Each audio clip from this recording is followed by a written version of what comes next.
Êtes-vous pour ou contre la peine de mort ? Je dirais plutôt oui pour certaines situations et certains cas. Comme quoi, par exemple ? Les viols. Tout ce qui concernerait les crimes sexistes et sexuels, en gros ? Ouais, carrément, ouais. Lorsqu'on commet un crime, une punition allant dans le même sens me paraît tout à fait logique. Moi, je suis pas trop pour. Je pense qu'on n'est jamais à l'abri d'erreurs judiciaires déjà. C'était une très bonne idée de l'abolir en 81. J'ai aussi demandé au dernier condamné à mort français, gracié par un président, ce qu'il en pensait. Si la vie est sacrée, est-ce que de tuer un homme est une façon de prouver que la vie est sacrée ? Non. Je pense que quand on exécute un homme, on prouve que la vie n'est pas sacrée. En fait, j'ai interviewé plusieurs condamnés à mort partout dans le monde. I arrive at death row every Wednesday at 7 in the morning, and they are doing running tests on the chair because in the future that would be done. You know, that wouldn't be a test. Un jour, à la prison de la Santé, les gardiens m'ont emmené à l'écart. Ils ont exigé que je me déshabille, j'ai refusé. Ils m'ont roué de coups et ils m'ont laissé des heures là, nu dans cette cellule. Moi, j'ai vécu tous les genres de la torture, physique et psychologique. On m'a suspendu par les bras sans que mes pieds ne touchent le sol. I was accused of a murder of my husband. We were attacked in the night. What woke me up was a sharp instrument on my neck. I touched my husband lying down and a lot of blood was fusing from his neck. Parmi eux, un seul coupable, condamné pour avoir tué un policier lors d'une course-poursuite après un braquage. C'est le dernier condamné à la guillotine en France, avant d'être gracié par le président Mitterrand en 1981. Je suis Philippe Maurice. Je suis historien, chercheur au CNRS, enseignant à l'école de hautes études en sciences sociales. Je ne me rendais pas compte que quand on parle de peine de mort dans les années 80, enfin fin des années 70, avant que ce soit aboli, en France on parle encore de la guillotine. Donc en fait, ce que vous aviez risqué à l'époque, c'était une mort par guillotine. C'est ça. Je fais parfois ce parallèle et j'ai toujours peur que les gens interprètent mal, mais je ne peux pas m'empêcher de penser à Samuel Paty, qui a été décapité vivant. La France, c'est ce qu'elle faisait. Elle coupait un homme vivant en deux. En ce moment, en France, le débat sur la peine de mort refait surface. Il y a ceux qui pensent que seuls les coupables sont condamnés, comme Joaquin, avant de connaître justement le couloir de la mort. I have to admit, and I'm not proud of saying it, you know, but I was a strong supporter of the death penalty. I believed in the death penalty. I mean, I believed the system was perfect. I didn't believe innocent people went to prison, and even less innocent people went to death row. My name is Joaquin Jose Martinez. I am the first Spaniard and European to be released from death row in Florida. In 1996, I was arrested, sentenced to death for a crime that I did not commit, and I was released in 2001, thanks to the support I received throughout Europe. Avant de le rencontrer, je suis allée demander leurs avis à des passants dans une rue parisienne. Je me prénomme Isabelle, je suis retraitée depuis quelques mois. Moi, je m'appelle Eléa, j'ai 26 ans et je bosse en publicité pour les marques. Alors moi du coup je m'appelle Vanina, j'ai 28 ans et je fais la même chose du coup qu'Eléa. Je m'appelle Emmanuel, j'ai 23 ans. Et je suis en école de commerce. Lionel, je suis retraité. Moi, c'est Nesrine Slaoui, je suis journaliste, réalisatrice, écrivaine. J'interviens sur les plateaux télé depuis plusieurs années maintenant. Et en tant que diplômée de Sciences Po, j'ai un intérêt particulier pour les sujets de société et pour les sujets politiques. Ce documentaire, construit à partir de témoignages inédits, vous montre la réalité derrière la peine capitale. J'ai interviewé des personnes en marge du 9e congrès mondial contre la peine de mort. C'est l'ECPM, Ensemble contre la peine de mort, qui m'a invité. Fondée en 2000, l'association a pour président d'honneur Robert Badinter, celui-là même qui a fait voter l'abolition en France en 1981. J'ai l'honneur, au nom du gouvernement de la République, de demander à l'Assemblée nationale l'abolition de la peine de mort en France. Du 30 juin au 2 juillet 2026, plus de 1500 participants venus de 100 pays se sont réunis à Paris pour ce congrès. Et précision importante, j'ai réalisé cette vidéo en toute indépendance, je ne suis pas rémunérée et j'ai pu poser librement toutes mes questions. En échangeant avec chacun et chacune d'entre eux, j'ai découvert des histoires bouleversantes qui varient en fonction des systèmes judiciaires et des contextes politiques et sociaux. Des histoires de résilience et de lutte pour faire entendre sa voix et témoigner de ce que nos sociétés peuvent produire comme violence au nom de la justice. Après la sortie de prison, heureusement, Et c'est un cadeau du ciel pour moi. Je n'ai pas de haine. C'est l'amour, c'est la paix dans mon cœur. Ce sont mes armes. Chez chacun d'eux, j'ai retrouvé ce même souci de trouver les bons mots, tant le sujet est grave, et cette même nécessité de maîtriser des émotions inévitables face à une expérience aussi traumatisante que celle d'avoir connu le couloir de la mort. Une seule question pour commencer chacun de ces entretiens. Que se passe-t-il dans la tête d'un être humain quand un juge lui annonce qu'il va mourir? À l'annonce de ce verdict, j'ai crié. Je suis innocente et je n'ai rien à voir avec ces accusations. Et je me suis évanouie. I almost collapsed. My knees started to shake. The only thought that came to my mind was, wow, they just sentenced me to death for something I didn't do. They're going to kill me for something I didn't do. I froze. I stopped existing. It was a shock to listen to the judge saying, go and die by hanging over a crime I did not commit. Je ne me suis jamais plaint d'être condamné à mort ou quoi ou qu'est-ce. C'était pas mon problème. C'était le leur. Si tous ces témoins ont finalement échappé à la mort, ce n'est pas le cas pour un grand nombre de condamnés.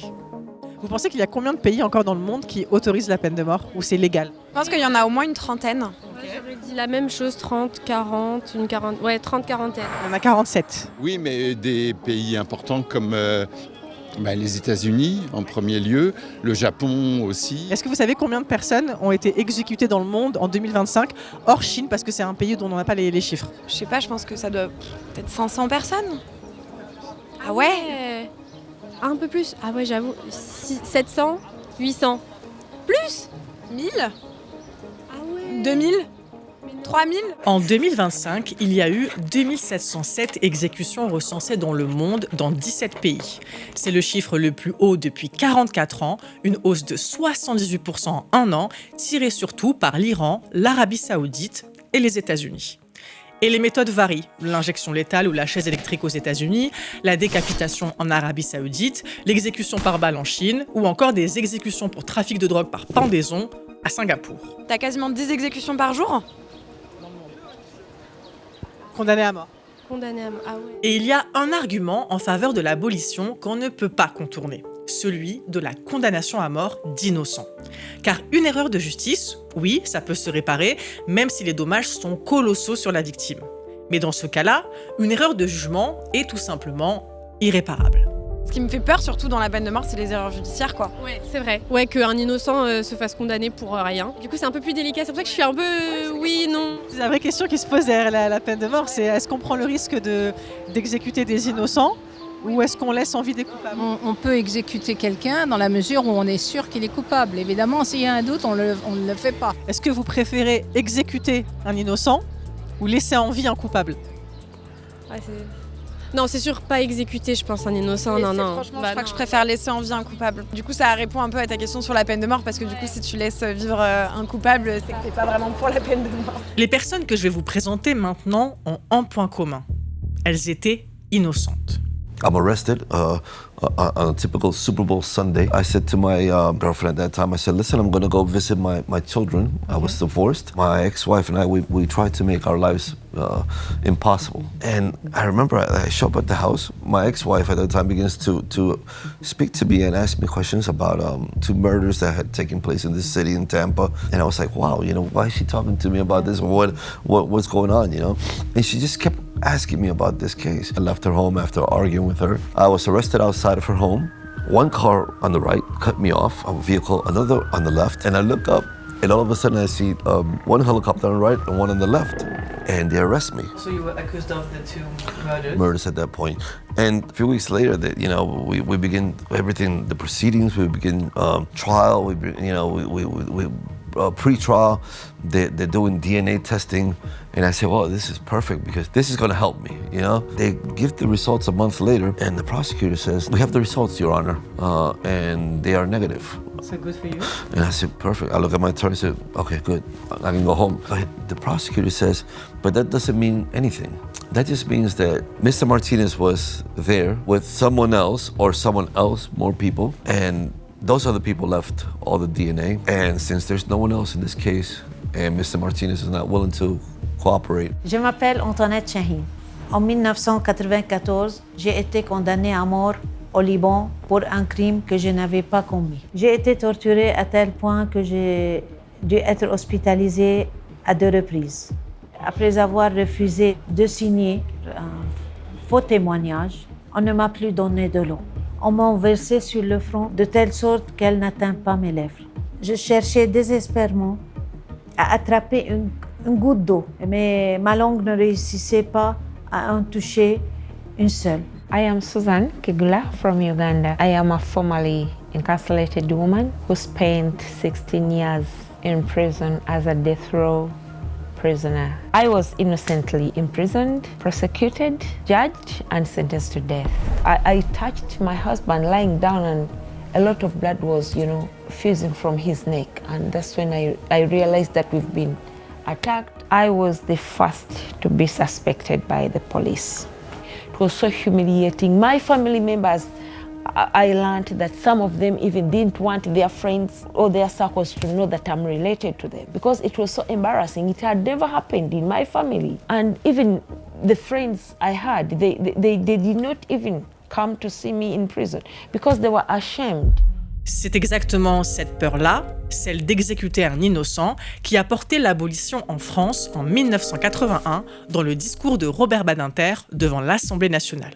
Quand le condamné à mort se révèle, comme cela peut encore arriver, comme cela arrivera peut-être après l'exécution, innocent, et qu'une société entière, et que nous tous, au nom duquel le verdict est rendu, deviennent ainsi collectivement coupables, parce qu'aucune justice ne peut être absolument infaillible.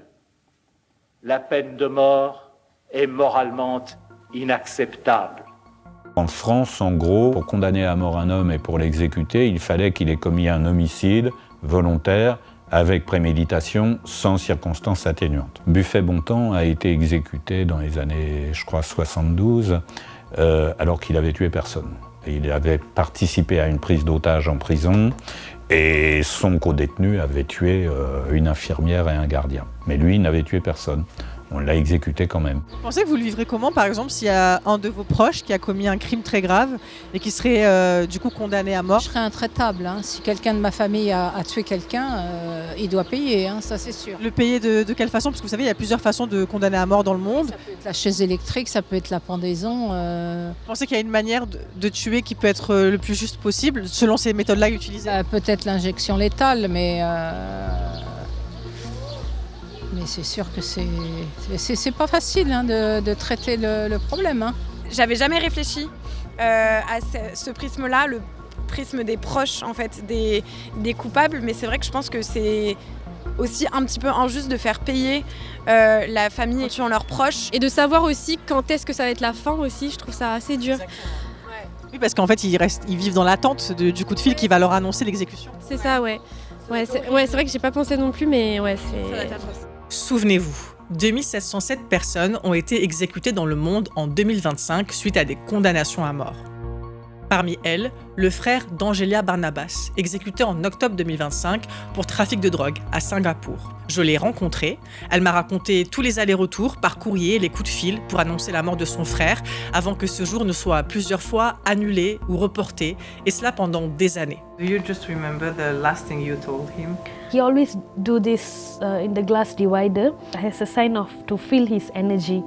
Yeah, so that he did that, and the last thing we did was pray. And when he go back to his room, and we are coming back in the hope that he will get stay, I can only remember his smiling face because he was smiling. So the last face that I will remember forever is his smiling face. Yeah.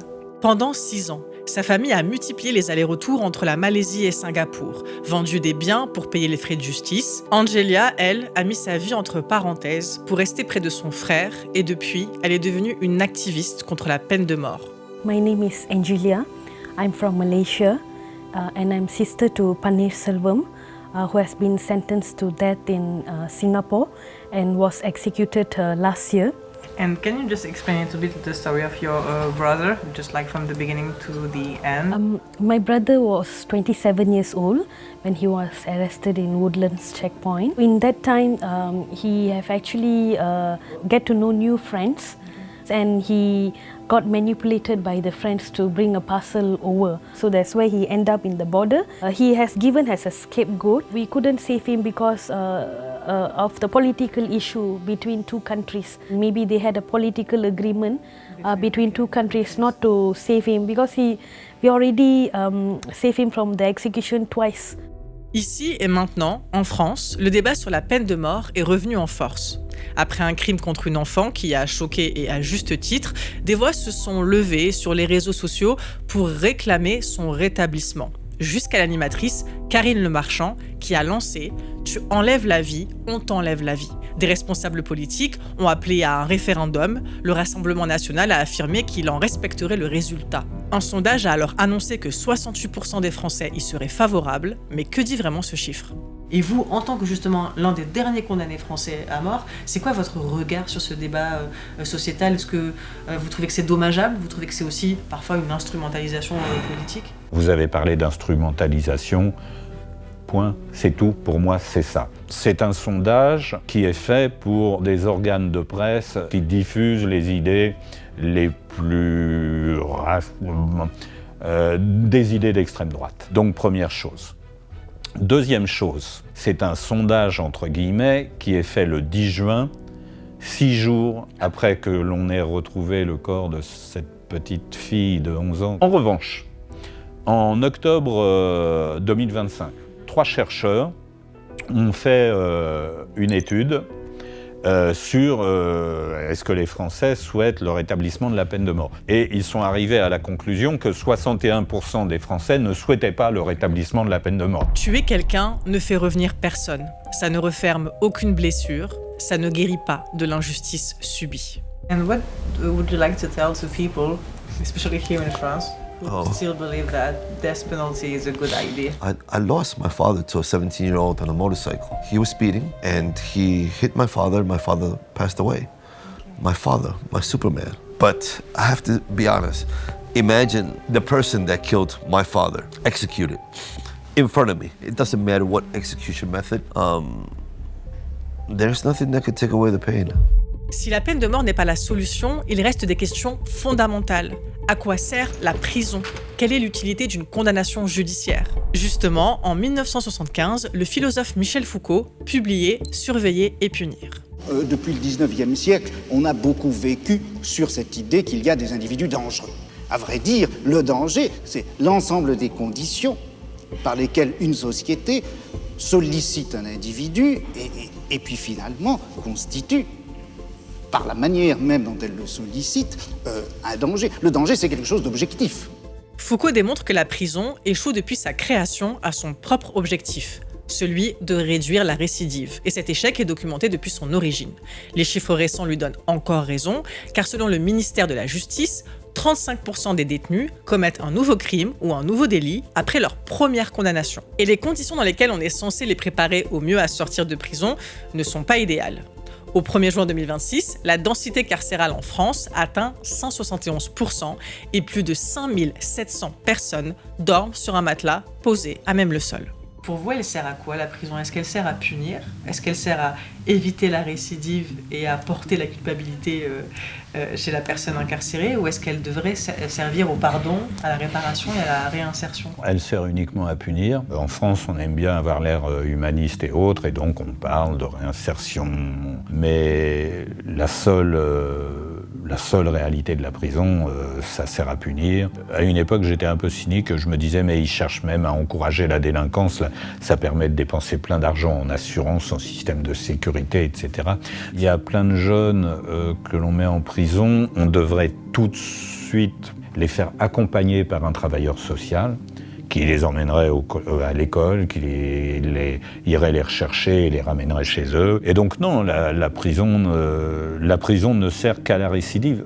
Point. Pour toi, notre société doit être capable aussi de pardon et de réinsertion, c'est ça ?